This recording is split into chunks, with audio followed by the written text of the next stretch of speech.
Good morning, Bahamas. I'm Mercedes Demerit, Senior Manager of Domestic Communication at the Bahamas Ministry of Tourism and Aviation, and your moderator for today's presentation. A warm welcome to members of the media, our tourism colleagues across the globe, and to all of you joining us. Today, also joining us via Zoom, we have three very special guests, two of which are senior members of the Executive Committee at the Bahamas Ministry of Tourism. Minister, the Honorable Dionisio de Aguilar, Director General, Ms. Joy Gibberlew, along with Deputy Chief Medical Officer, Dr. Delon Brennan. We will be hearing from Minister, and once his presentation is complete, we will open the floor to questions from the media.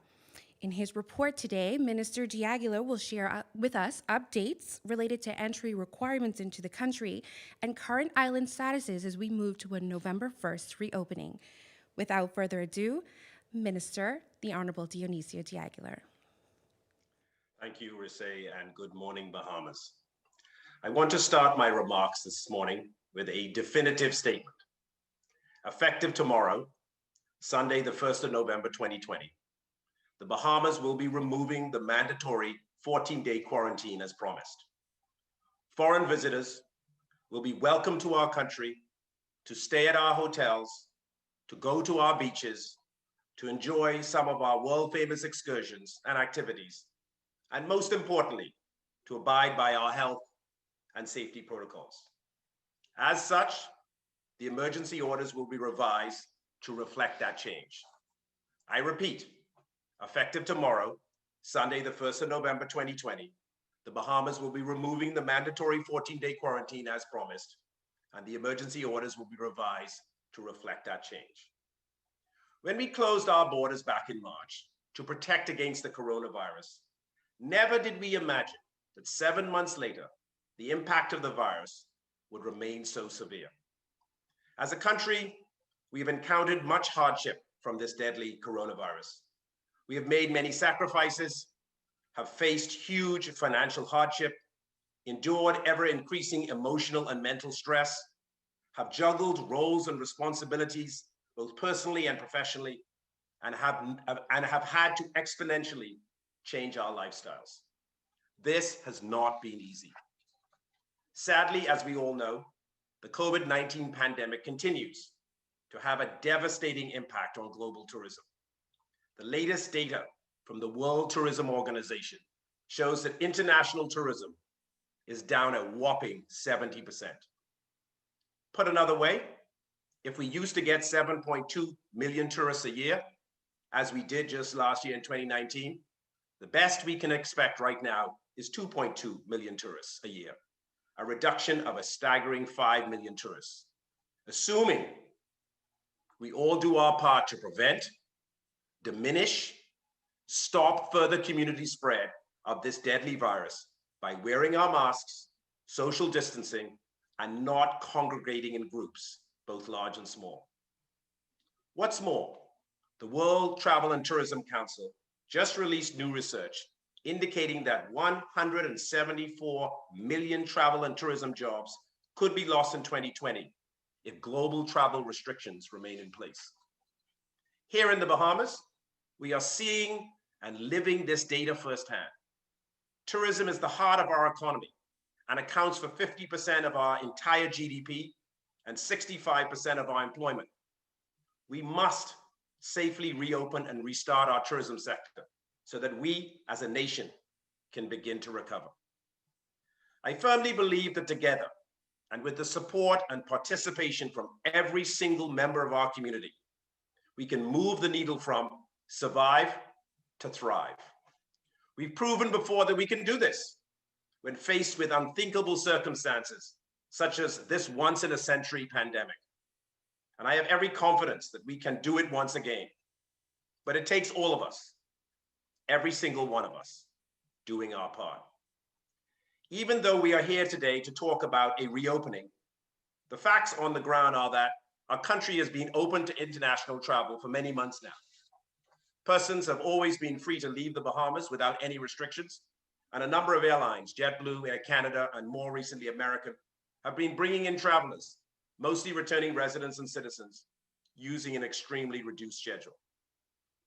Late last month, the Ministry of Tourism started the process of contemplating how to jumpstart our tourism sector, given the near total shutdown of the sector since mid-March.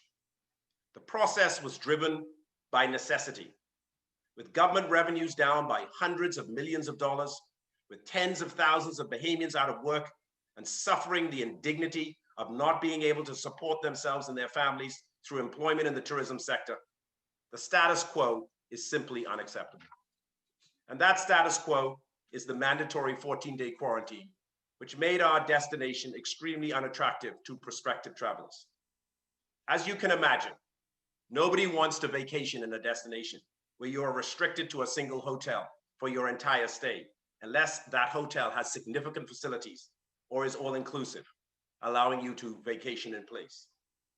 To remove the mandatory 14-day quarantine, the Ministry of Tourism engaged in lengthy consultations with the Ministry of Health. And I'm delighted to have with us this morning from the Ministry of Health, the Deputy Chief Medical Officer, Dr. DeLon Brennan, who will be available for questions during the question and answer period at the end of my formal presentation. At first, we contemplated replacing the mandatory 14-day quarantine with a series of tests, namely a rapid antigen test on arrival and a rapid antigen test 5 days after arrival, if the traveler was still in country at that time.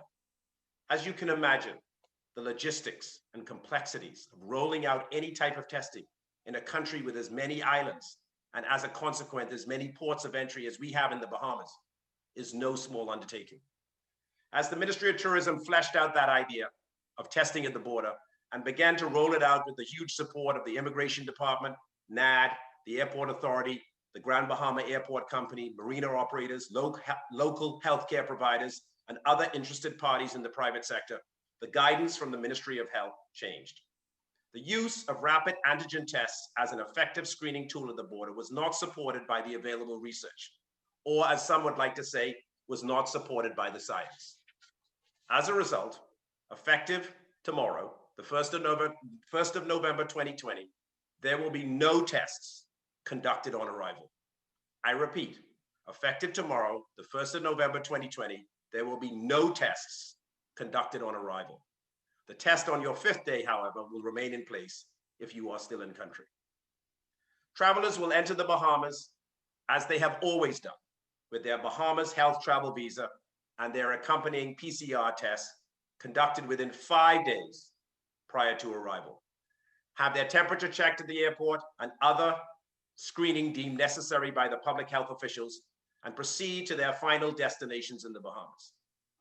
As there will no longer be any requirement to quarantine, there will be no requirement to enroll in the Hubcat monitoring system, nor go through the time-consuming process of downloading that app. Travel restrictions are having a detrimental effect on global tourism, as evidenced by the data I referenced earlier.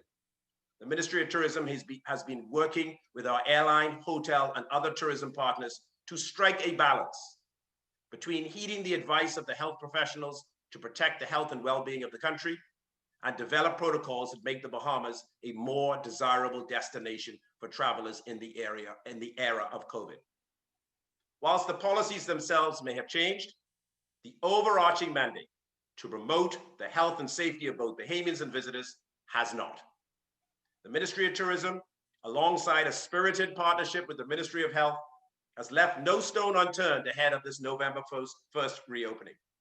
Whereas past efforts to reopen have been constrained by strict but necessary requirements, this new process is more comprehensive, more methodical, and more accommodating towards the shared vision of a healthy, safe reopening of the tourism industry.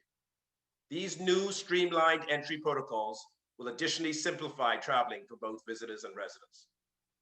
As of tomorrow, November the 1st, all persons entering the Bahamas must still obtain a negative COVID-19 RT-PCR test taken no more than 5 days prior to the date of arrival. Children 10 years and under, as well as pilots and crew of commercial airlines who remain overnight in the Bahamas, continue to be exempted from this requirement. Your negative PCR test results must then be uploaded in order to complete a Bahamas Health Travel Visa application, as well as be presented to immigration upon arrival for validation that the date of the test is within the 5-day requirement.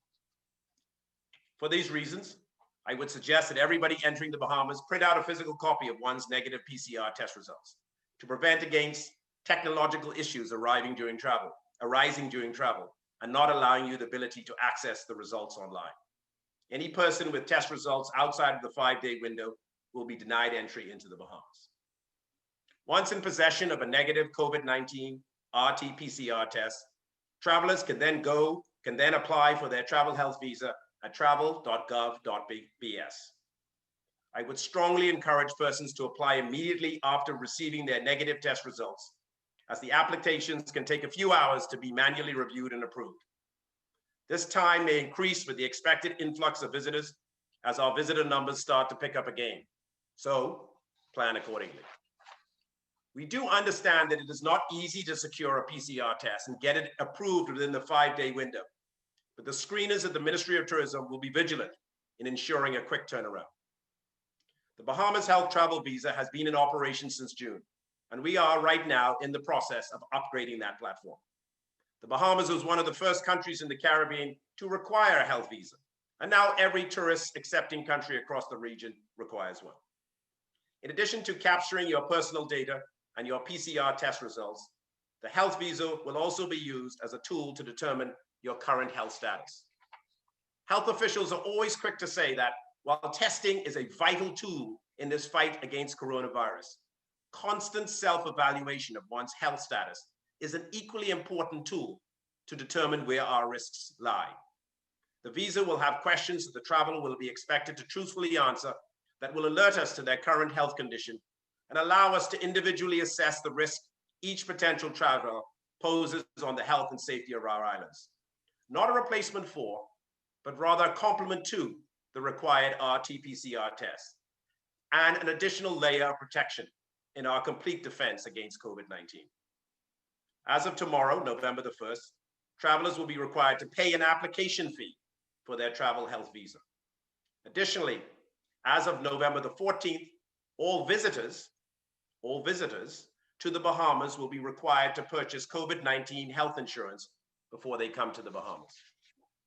The cost of this mandatory health insurance will be automatically included in the total cost of the health visa. The inclusion of the travel health visa is to ensure that any visitor who may test positive for the coronavirus while on vacation in the Bahamas or become ill from the virus while in the Bahamas will not suddenly become a burden to an already overburdened Bahamian public health system.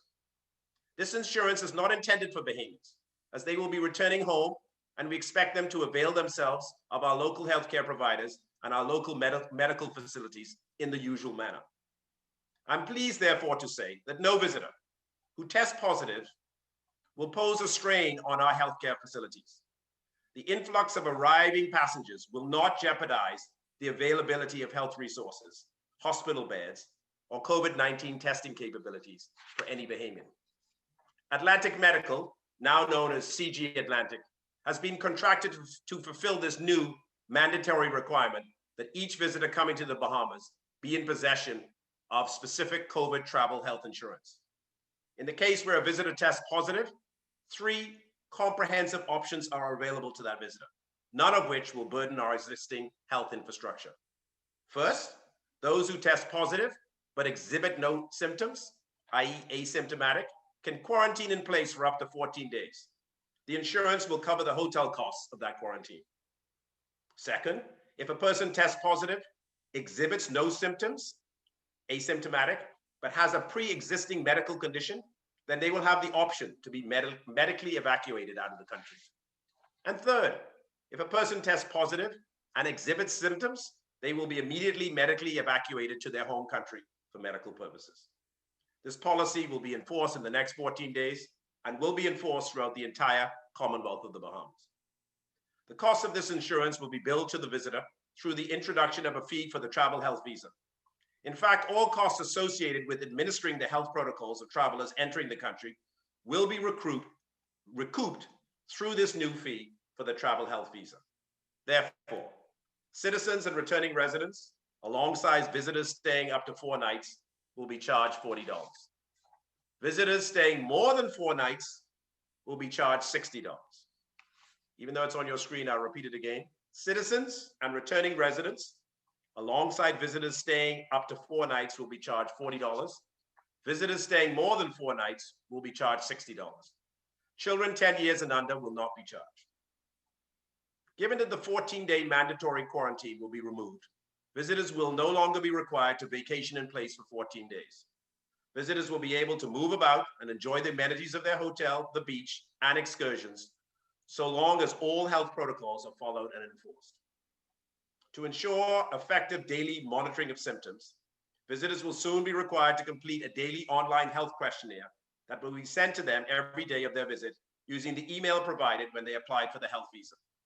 This screening tool will involve a series of questions which, if answered truthfully, will allow an automatic assessment to be conducted and, if necessary, an immediate referral to screeners for further follow-up and evaluation.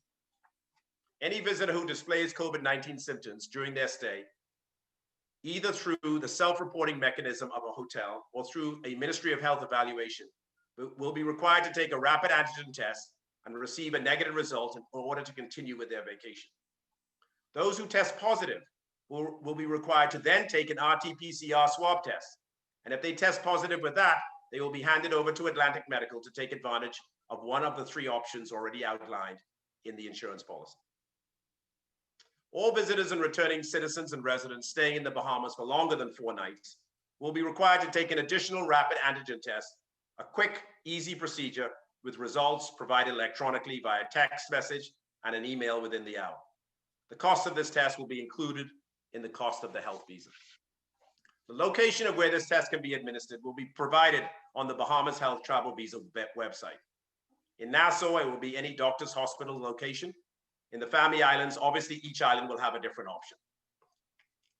When you receive your Bahamas Health Travel Visa, it will possess a QR code, which is like a barcode. When you present for the 5-day test, that QR code will be scanned by the screener so that the results of your test can be properly uploaded to your account. Naturally, we encourage everyone to take the 5-day test so that we can assess your status 5 days after entering the Bahamas. We also encourage you to take the test since you will have already paid for it, and there may be a small fine if you do not. I again remind all Bahamians that exhaustive procedures are in place for all travelers entering the Bahamas. Positive test results and any issues that arise in the online screening process will be reported to the Ministry of Health surveillance team, who will conduct additional surveillance investigations as per their own mandates. The benefit of this technological platform of the travel health visa is that the surveillance unit will be notified immediately, and any positive test or any concern that arises from the screening tool. This allows the on-island experience to remain practically unchanged. Face masks and appropriate physical distancing remain required whenever in public settings, and visitors are reminded to abide by all protocols as outlined in the most recent emergency power orders.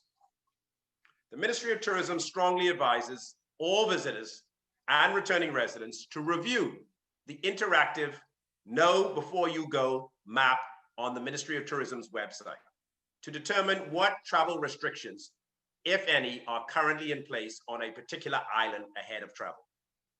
The new dashboard breaks out our 700 islands into our now familiar 16 different destinations. In those 16 different island groupings, you will clearly see what you can and cannot do and what restrictions are in place. Right now, restrictions exist for the Abacos, Grand Bahama, and New Providence. In regard to these 3 islands that are under curfews and implementing greater public health restrictions, travelers will be required to follow the orders accordingly. In the case of curfew, those guests at hotels and resorts will be required to stay within the property grounds during curfew hours. This dashboard will be updated accordingly as new emergency powers are announced. The number one reason why foreign visitors come to the Bahamas is to go to the beach.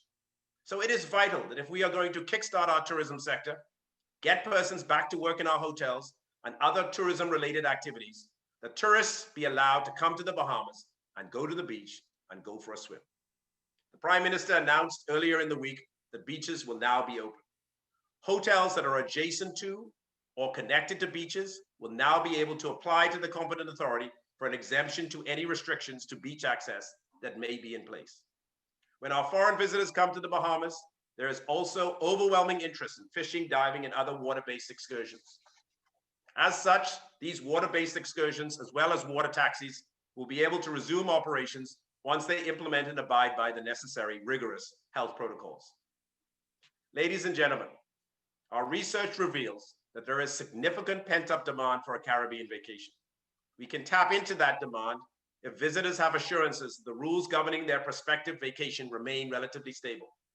While we understand that we will be living with COVID for some time to come, and there may be the need for changes, we must take the necessary steps to ensure that the Bahamas remains an attractive destination for persons willing to take a vacation.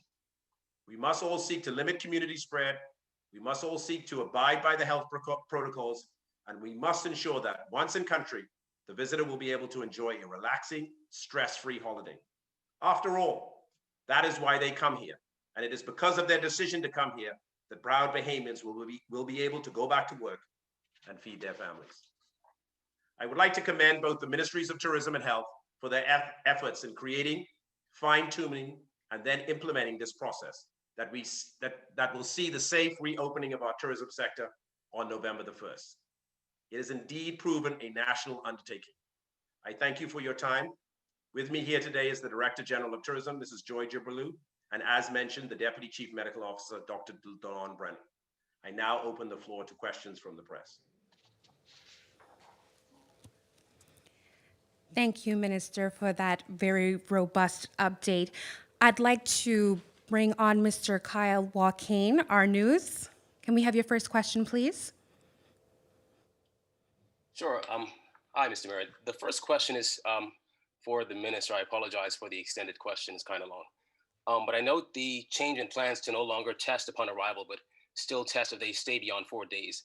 But there has been a lot of concern regarding what some may call the VIP treatment for visitors when compared to locals, particularly with government urging Bahamians to traveling abroad to do so with, quote, enough money, but facilitating things like per diem for visitors who may test positive and be asymptomatic while they're here.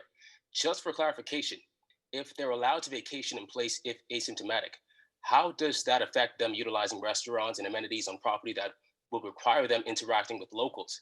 Is there some special coverage for these employees? And as far as the traveler's insurance for visitors goes, I may have missed this, but can you clarify the actual cost of the insurance coverage each visitor will be paying? And if the Bahamas government is paying a portion or footing any part of the bill in any stage of this insurance coverage? Minister?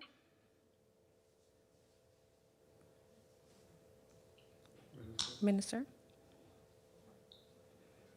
Minister is on mute. Sorry about that.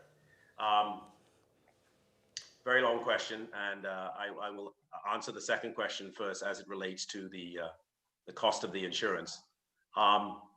Embedded in the fee for the Bahamas Health Travel Visa is a cost for the insurance.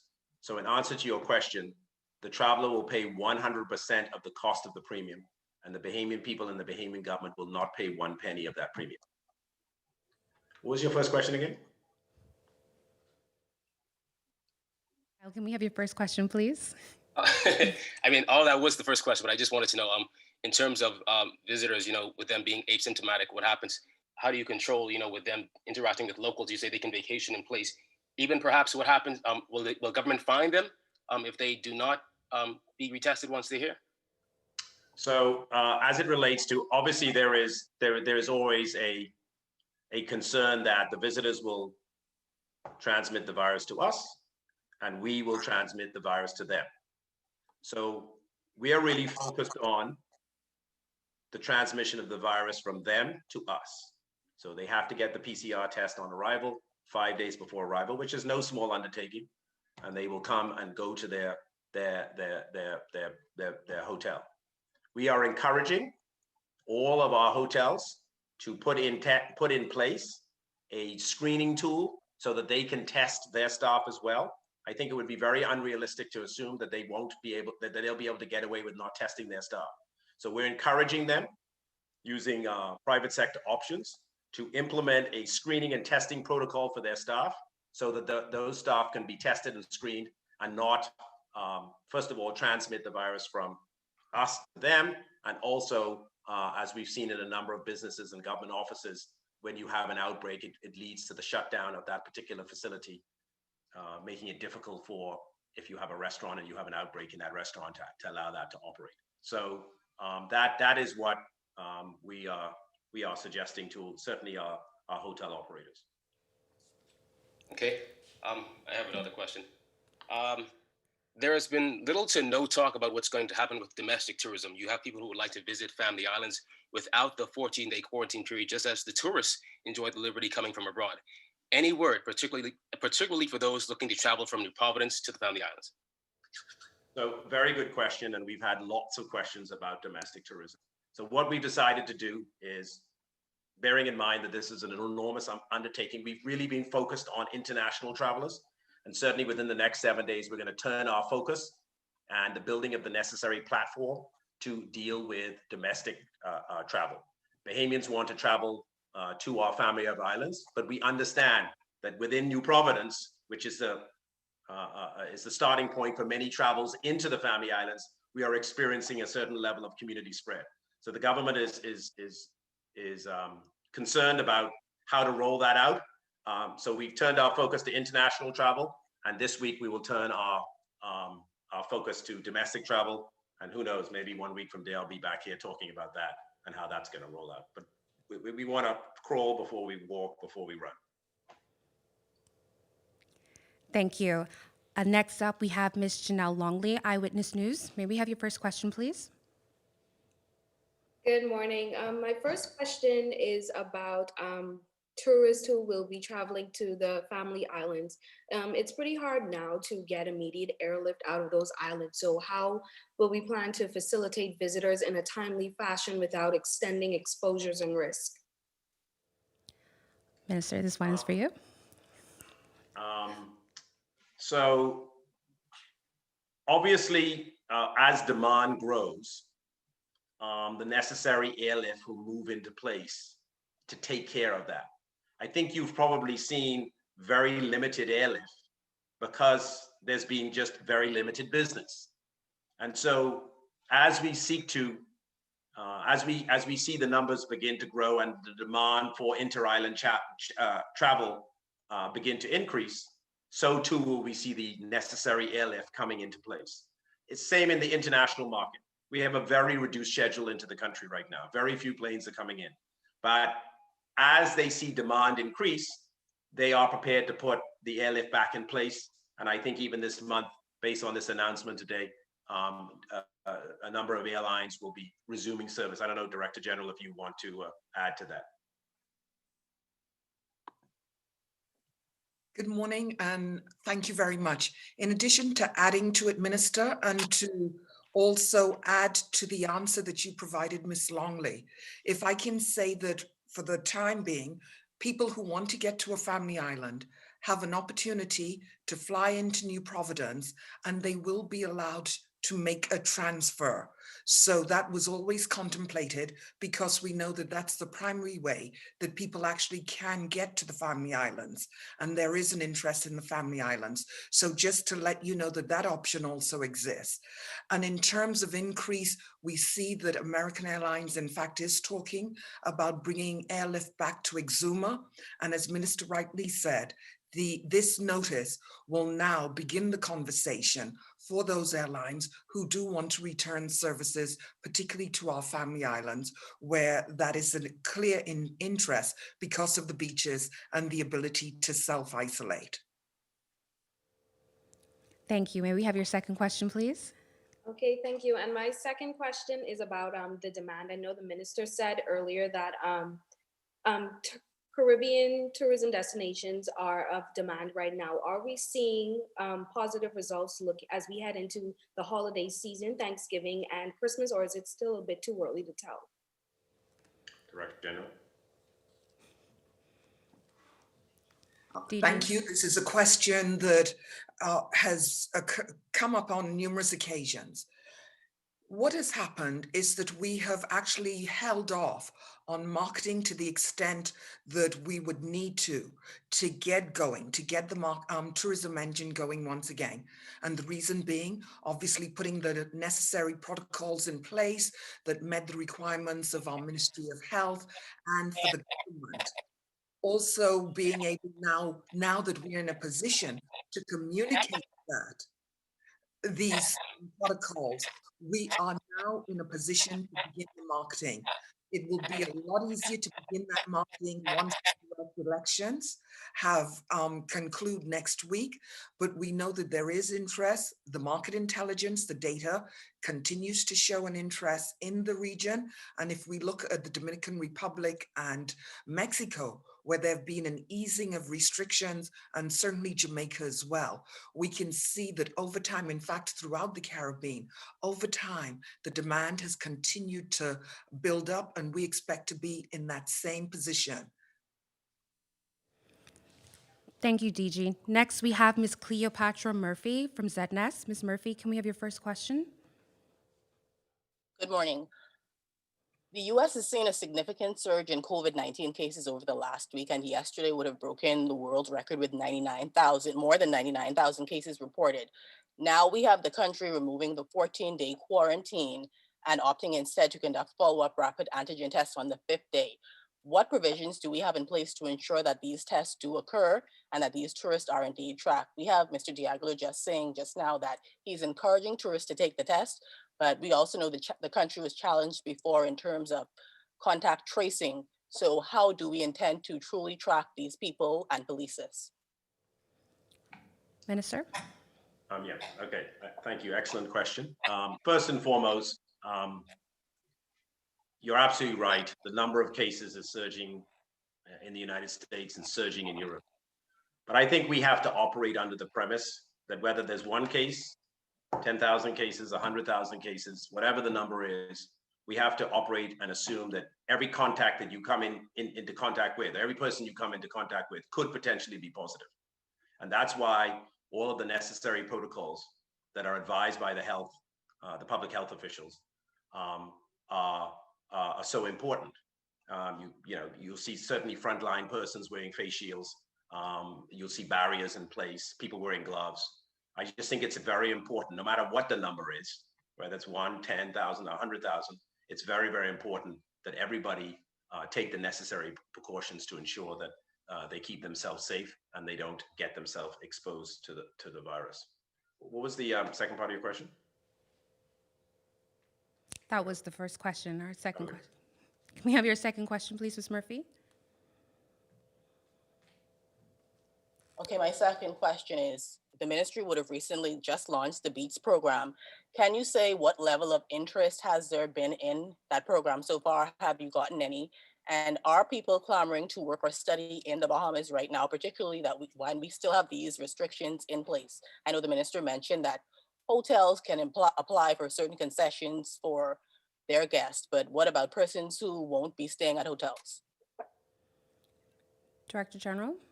Yes, you're right. This past week, Ministry of Tourism did launch the BEATS program, the Bahamas Extended Travel Stay program. And this allows people to come to the destination for up to 1 year, either to work, and that is doing independent work that they can do remotely, or to study.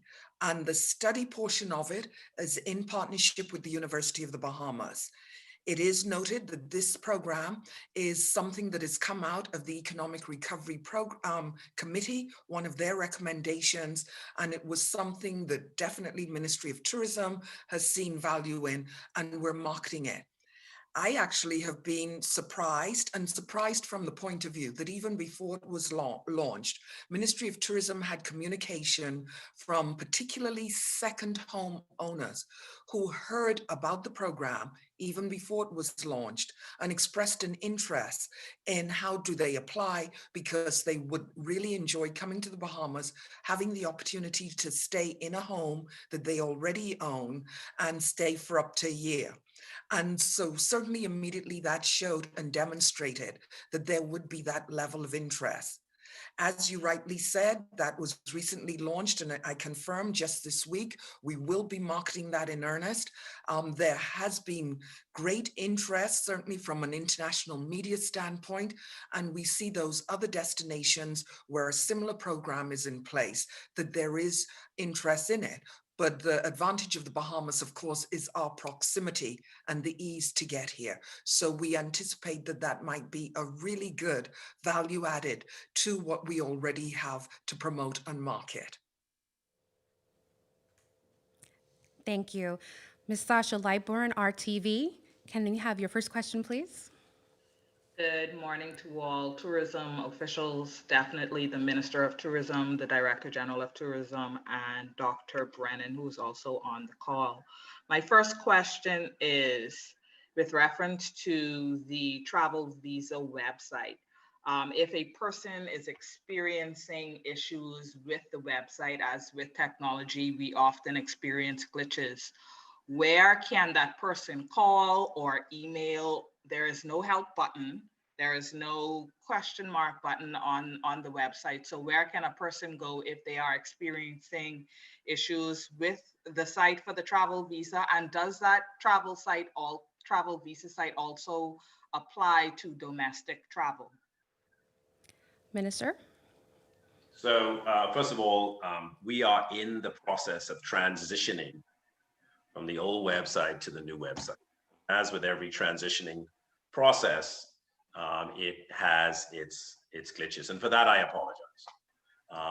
Unfortunately, what happens is when we decide to update or upgrade our IT platforms, generally we're given very, very short time periods to do it, and we just don't have sufficient time to robustly test them before taking them live. And given the fact that we're charging for the visa and we've made some changes and we're going to do this test after arrival, we needed to make some changes to the website. So I will instruct them to put onto that website right now where you can reach out if you're having technical difficulties, because you're absolutely right.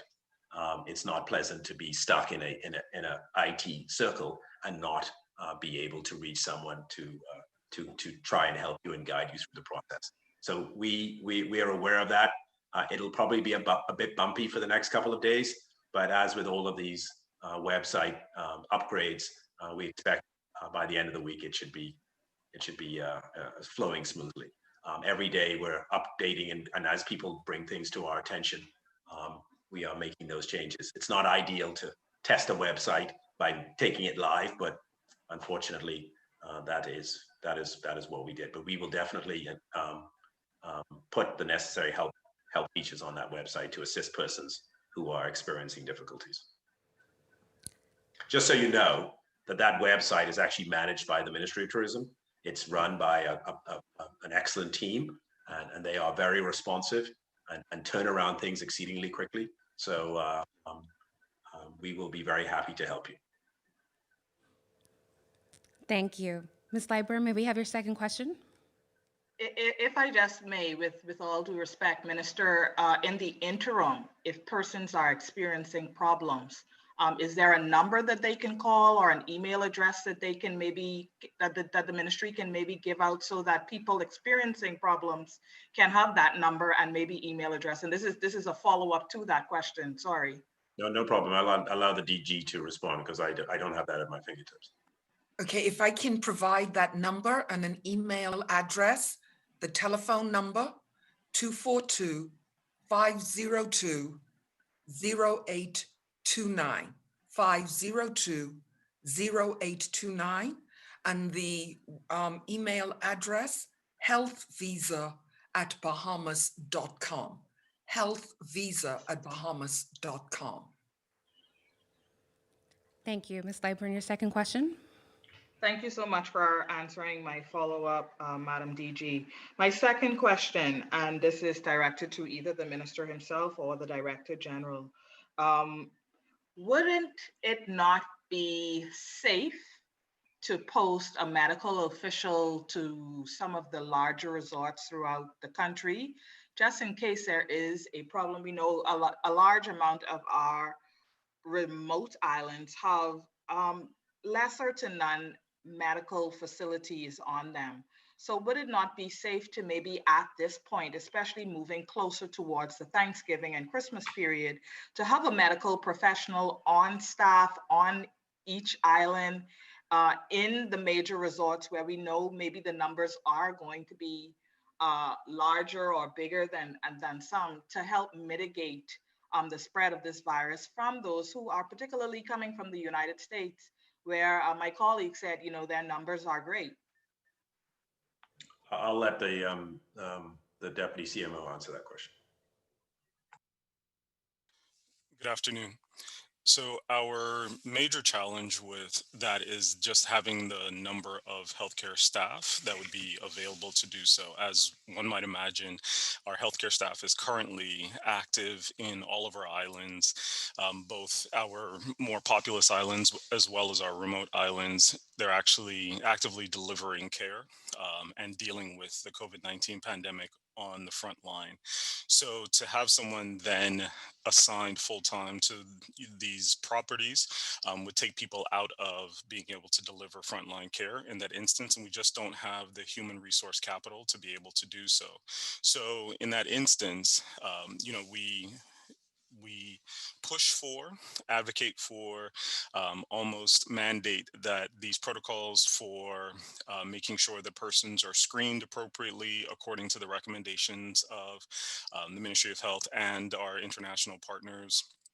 And that once we know that the travelers are asymptomatic and they are known to be negative before arrival, we know we have contact with them, because in their application process we have their email address, we have their cell phone numbers, they indicate where they are going to stay, and so because we have so much information on them, if it does become an issue, we need to contact them, then we have that information to do so. And if they need to contact us, that information is provided as well. So we make sure there is a conduit for that contact and the protections to go along with it, where if they were to have symptoms or something were to develop, we have a backup protocol for them to be evaluated, within a clinical arena. And then if need be, if they do have symptoms that are consistent with COVID-19 and they then test positive, they would be able to be moved into the appropriate place, whether in country or, as the health insurance would allow, out of country. If I can just add, if you would permit me, to what the DCMO has indicated. It should be noted that our large hotels actually do have medical facilities, and in many instances, the larger hotels already have a doctor on staff, but certainly nurses and highly trained staff on staff. So if we look at Exuma, for example, even the larger resorts there also have it. So to add that to what has already been stated by DCMO, Dr. Brenner.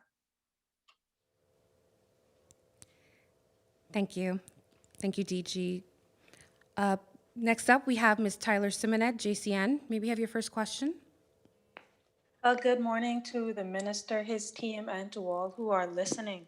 My first question is, what exactly is the ministry doing to assess the tourist RT-PCR tests? We will have tourists bringing tests from many different hospitals, many different clinics. How will the ministry ensure that tourists are bringing fraudulent negative COVID-19 tests and in turn possibly exposing locals when they arrive in the country? Excellent question. Since I worked in that unit myself for a couple of days, I'm probably in the best position to answer that. When a test is uploaded by a prospective traveler, whether they be Bahamian or not, there's 4 things that we look for on that test. Is it the right test, with the right result, within the right time period, from the right lab? So in answer to your question, when you've looked at these results a million times, you get familiar with what a lab result looks like from a particular lab. And if you haven't heard of the lab, there's a way that you can go online and search to see if that lab is properly accredited. So there are agencies and organizations in the United States, like the CDC, that accredit a particular lab. And once you know the name of the lab and the address of that lab, put in the zip code of where that lab is, or put in the identifying number of that lab, and you can go and see if that lab is accredited. So we feel very confident that we have that process down pat. And we feel very confident that every test that is submitted to us is screened for checking those 4 items that I mentioned. Most of the tests come out of the United States, of course. And when you get out of the United States, go to Canada, Europe, it becomes a little less precise, but we have mechanisms by which we can check to see if the lab is accredited and that they are not falsifying that document. Thank you, Minister. Ms. Simonette, your second question, please. Actually, if I could just get a follow-up to that, because if we see a large influx of tests, do we have enough manpower to screen every single tourist that is coming through? If I could just get some clarity on that part. Oh, absolutely. We have a very robust team that have been doing this now for 3 or 4 months, and they're very efficient. We know exactly, by and large, how many tests that they can do on a daily basis. We also know who is coming when they're arriving, so we make sure that we process the tests of those persons that are coming first. So yeah, the Ministry of Tourism has built a very robust team. Obviously, it was a bit bumpy getting started, but now we're very familiar with that process. I feel very confident that that process is covered. Thank you. Okay, thank you so much for that response. My second question now is, Minister Diagler, you stated that tourists will not test upon arrival anymore, but they will have to test if they stay for longer than 5 days in the country. Could you explain the rationale behind this again? Because there are concerns that tourists may get tested on Monday, go out and be exposed on Tuesday, and have their flight to the Bahamas on Wednesday. That will give these particular tourists a few days to walk around on our islands before being tested again. And as medical professionals have said, 70% of positive COVID-19 cases are asymptomatic. So if you could just bring some clarity as to why tourists will not have to test upon arrival. So I'm going to hand that over to the Deputy CMO. That's definitely within his wicket, and I'll let him respond to you.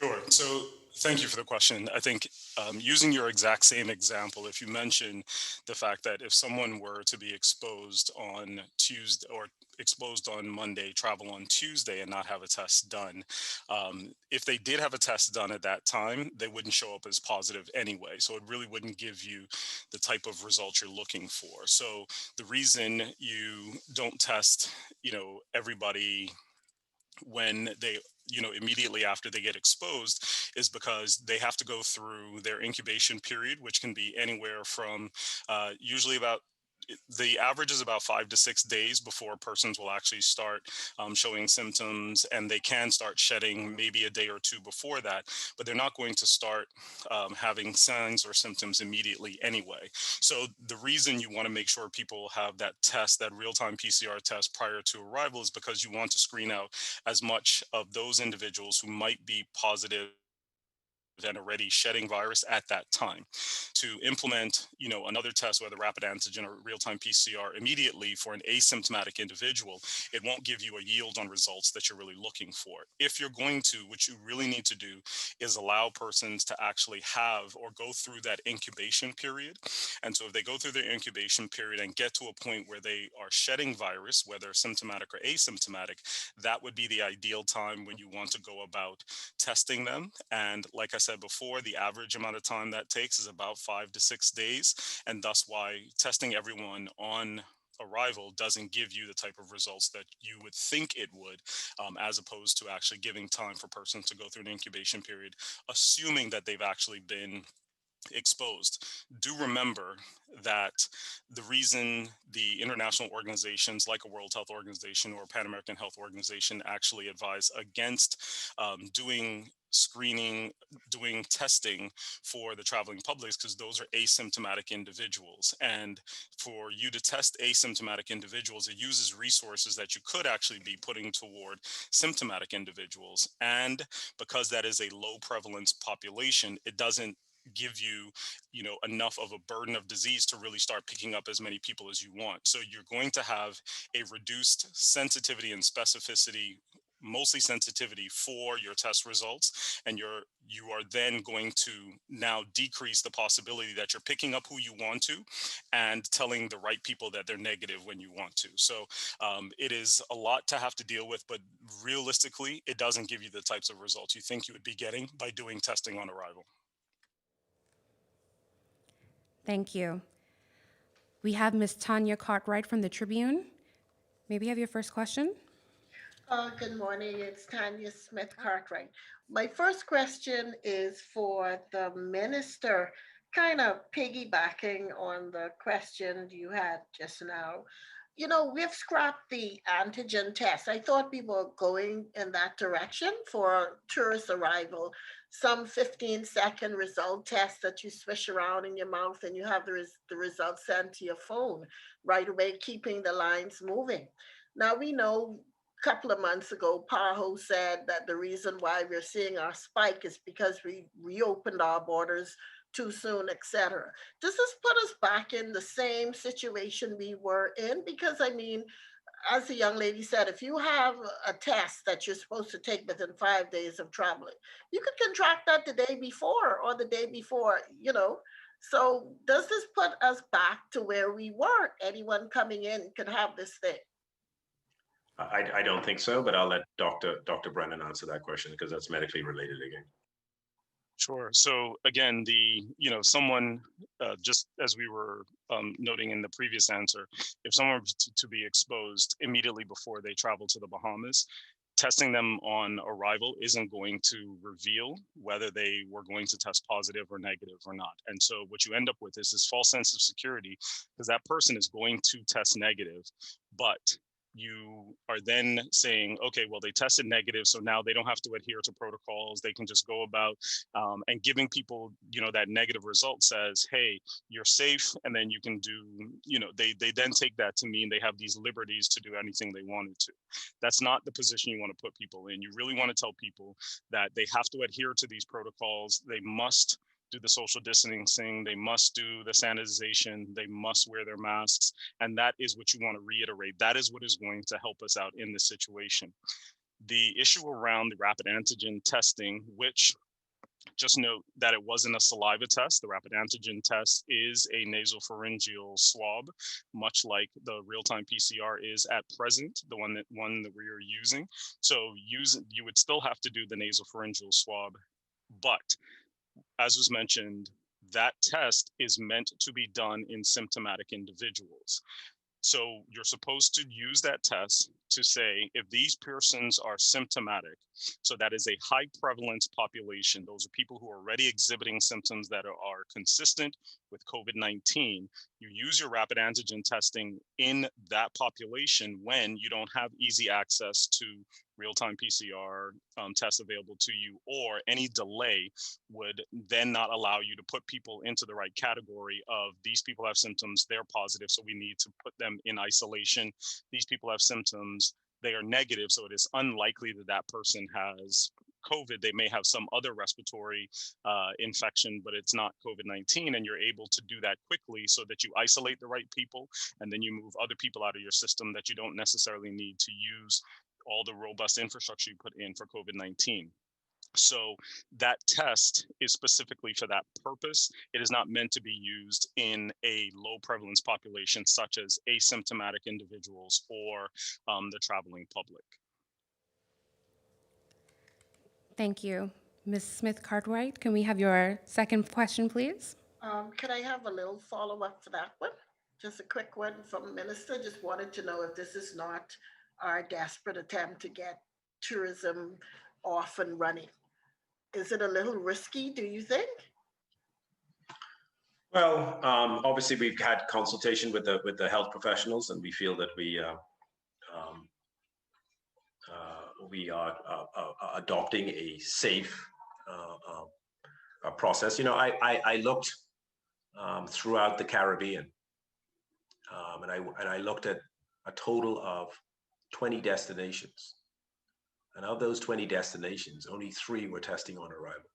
So obviously, this is not something that has gained traction. This is not something that's been generally accepted. And so if everybody is not doing it, There must be some reason why they're not doing it, and they're not doing it because the science doesn't support us doing it. So that's why we're not doing it. So, we can only go with the science.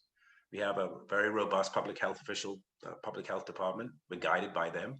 And that's why I punted all of those questions to them, because that's who we punt them to when we have the same questions as you. Thank you. Ms. Smith-Cartwright, do you have a second question?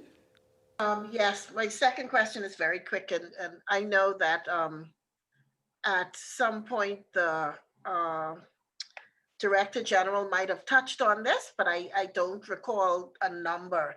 I just want to find out exact figure of tourists that's expected next week, or an approximate figure, whatever figure. I actually can't give that figure to you now. We would have an approximate number, but I don't expect those numbers to be considerably more than they have been. Although having said that, we know yesterday alone, our travel health unit approved 1,000 applicants for the week of the 1st of November. So they've had a very busy day, and that is even including the challenges that we've been experiencing. So while we don't expect these numbers to be particularly anywhere near they would have been, even at the beginning of this year, we can look at those numbers at the end of November, looking towards Thanksgiving and coming up to Christmas. And I think it would be great to track where we are now and how we ramp up and how we are ramping up. We need to continue to restore confidence in the market. We need to show that we are committed to the path that we're on. Our airline partners, our travel and tour agents, that's what they're looking for. Desperately want to promote, but want clear, concise rules, regulations, not confusing. And then once we have demonstrated that, I think you're going to see that our numbers will begin to pick up in the direction that we wish them to. Thank you, DG. Next, we have Ms. Jasper Ward, the Nassau Guardian. May we have your first question? Good morning. So in a letter obtained by the Nassau Guardian to Minister D'Aguilar, I think it was on October 29th, I see your smile, Minister, Living with COVID Coalition Chairman Mr. Robert Myers said that the government's decision to eliminate point of entry testing for individuals traveling to the Bahamas, and I quote, seems to introduce a larger risk of community spread following the reopening of our tourism sector. Can I get a response to that, Minister? Yeah, my response is that I will hand you over to the health officials, and they will respond to it. I mean, it's a technical question about an opinion on the position, whether our protocols are robust enough. So I am not technically able to answer that question, and Dr. Brennan, I'm sure, would be happy to answer it. Sure. So thanks again. I think our protocols are definitely robust in that this is a system that conforms with what the science is behind it, but also gives us the approach that allows us to do something to follow up with individuals to find out, are they having symptoms or not, and then build in the backup to go along with it for taking care of them if they do become ill. So in this instance, remember, individuals are going to, again, test before they come to the jurisdiction. So you've already mitigated a significant amount of that risk prior to them even coming. When they come into the jurisdiction, again, you have all of their information, you have their contact details, you know where they're going to be. Then a risk assessment is done on them on a daily basis. So they get the information, they get a questionnaire, they fill that out for those who are in a lodging where, like a hotel, you know, there are medical professionals on site. We give them the information of who they can contact if they have symptoms. But again, we are initiating a contact with those individuals every day and getting information back for them.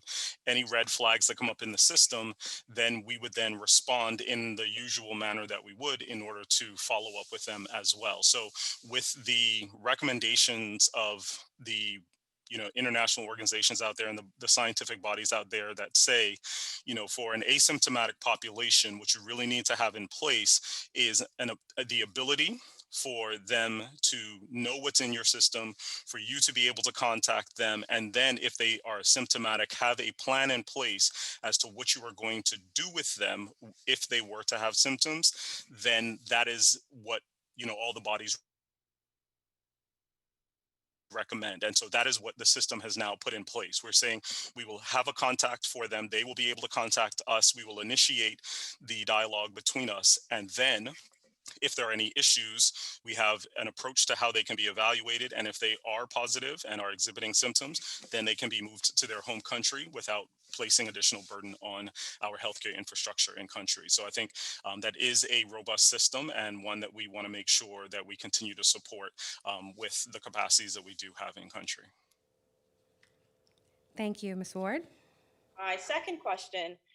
Let's go back to those rapid antigen COVID-19 tests.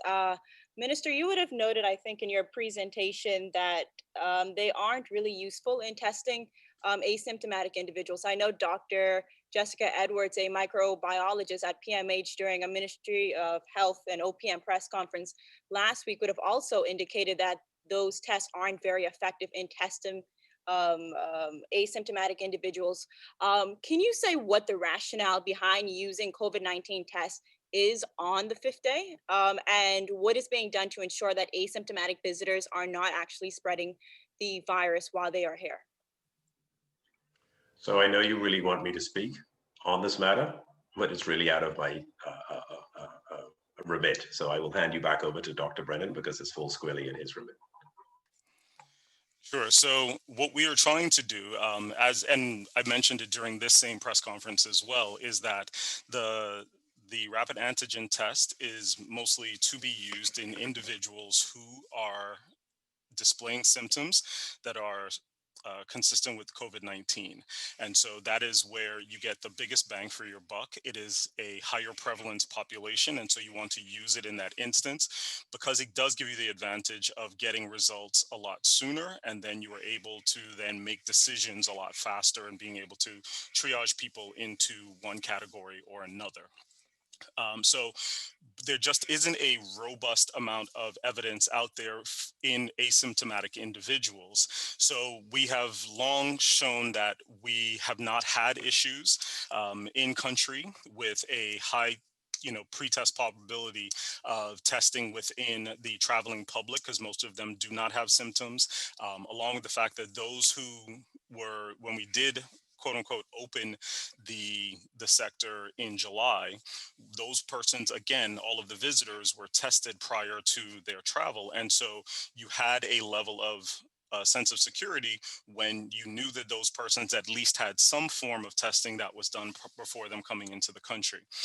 What we really want to do is establish what the utility is of using those rapid antigen tests in that population. And so if we look on a day 5, if you're thinking, again, with the same thought process that someone may have been infected in between the time of them traveling to the country and their actual arrival in country, then you want them to go through some time period for them to then start exhibiting symptoms. And so you can use, there's a thought process in the scientific literature that you may be able to use the rapid antigen testing as a surveillance tool, and then be able to build a base of evidence as to whether in that population you would then be able to start picking up some of those. So it is not to say that we know for sure that at day 5 we are going to run into a lot of people who are likely to have disease.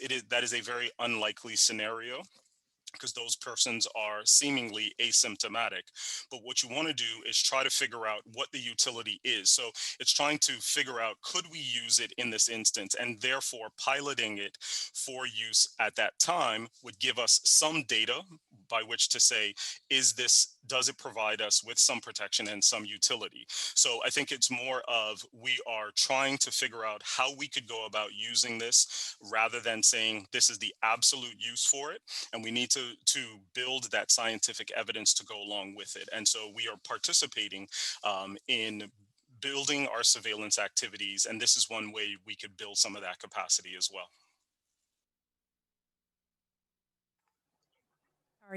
Notario McKenzie, eyewitness. What I would, just before you go on, Risse, What I would say is that when we did open back in July, our contact traces confirmed that certainly from foreign visitors, only 1% of the transmission resulted from them. So we don't consider them to be the high risk group. Obviously, and what is different now between July and now is that we're requiring everybody to get a test, and we're also getting everybody to apply for a visa to come home. And so the government is certainly not trying to encourage travel by our citizens. We want our citizens to remain in place and not to travel. So, you know, getting the PCR test in the States is going to take you anywhere from three to 4 days to get it. And then there's a certain cost associated with it. And there's obviously a cost associated with the health visa. So we're confident, hopeful, making our decision based on science, not on emotion, that we will be able to keep our numbers in check and certainly not contribute, mitigate, I think is the correct word, mitigate as much as possible the importation of the coronavirus through the travel of the opening of the tourism sector. Okay, on to your next question, Risa. Thank you. Mr. Notario McKenzie, eyewitness, can we have your first question, please? Good day, all. Thank you. My first question for the minister, I know you mentioned just seconds ago that the government is trying to discourage locals from traveling or to remain in place. I guess as an extension to that, what is happening with Bahamas Air? Is Bahamas Air going to be operating on its international routes, or will it be grounded in that respect? Minister? Great question. Thank you so much. Bahamas Air will continue on its international routes. We have made no decision to change the grounding of its international routes. There, as we all know, there's very little business right now, and we even in our domestic flight schedule, there was very little demand. So we are not at this present time looking to restart that international travel. Certainly in the short term, we'll certainly revisit it, notwithstanding the fact that it's costing us an absolute fortune to keep the airline on the ground. So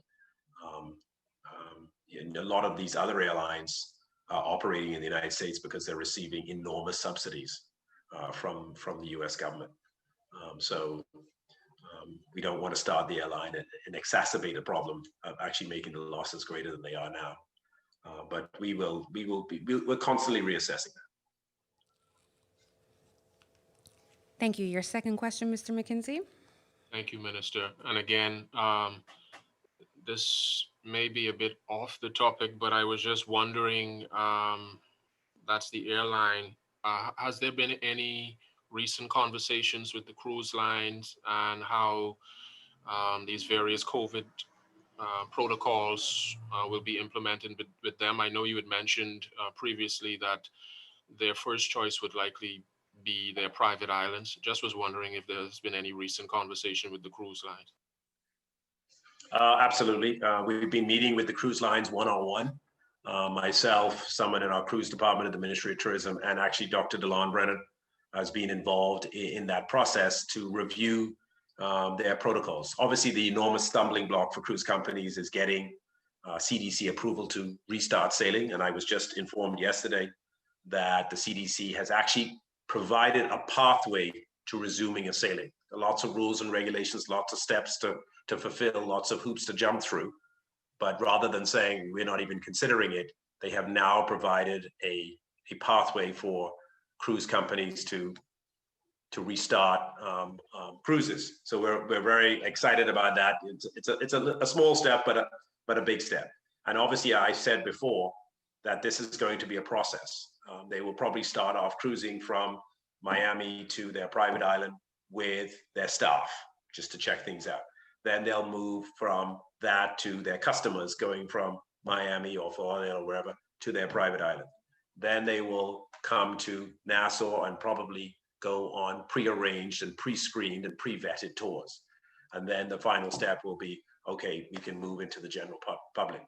A condition of that, however, is that we get our community spread numbers in check. So this is why it's so important for us to all contribute to this, because if our numbers continue to persistently be high, and we've noticed that they're trending down, but to persistently be high, this will make it difficult to resume that very important and very crucial part of our tourism revenue stream. Thank you, Minister. Thank you all for your questions. This concludes our presentation today. Details shared on our tourism protocols can be found on bahamas.com/travel updates. Thank you for tuning in.